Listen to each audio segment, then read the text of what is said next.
Hey, this is Tom Leighton, and once again I'm answering some questions that Jeanette asked me. Jeanette, our Snow Jams Canada. And do I have any other tips for people in terms of orchestrating or arranging? And the biggest tip that I have, I guess, is that you don't have to have studied in university. You don't have to have had private lessons to do really interesting arrangements. Most young people, they're playing with their friends, and they're playing because they like to hang out together. It's really fun to play, and they get these ideas. Hey, let's play this. Let's play this piece, and then change the key, or let's wait and bring the drums in later on in the piece.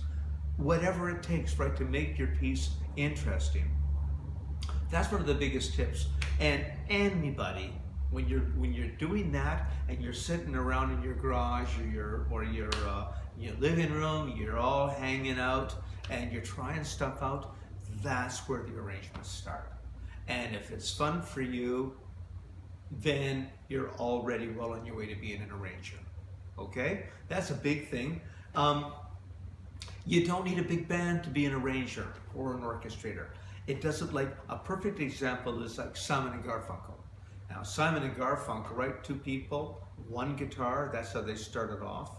And when you hear, even after all of these years, when you hear them perform, first of all, they're immediately recognizable. It always sounds like them. And you can hear their pieces 100 times more, and it never sounds worn out, because they put so much care into their harmony.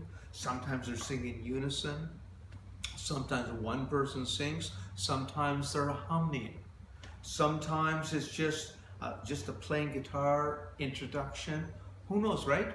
These are the things that they have tried, and they're so simple ideas, they sound amazing.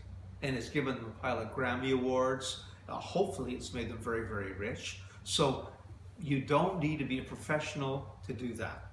And the last thing is, when you're hanging out with your friends and stuff, if there's somebody else that's in your class or down the street plays a different instrument, and you're writing a song, and it's like, hey, let's get so-and-so over, let's try adding this color. Nobody's ever done that. Could be a clarinet, could be a flute, saxophone, doesn't matter.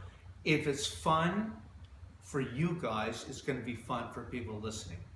Okay? So those are big things that you can do immediately.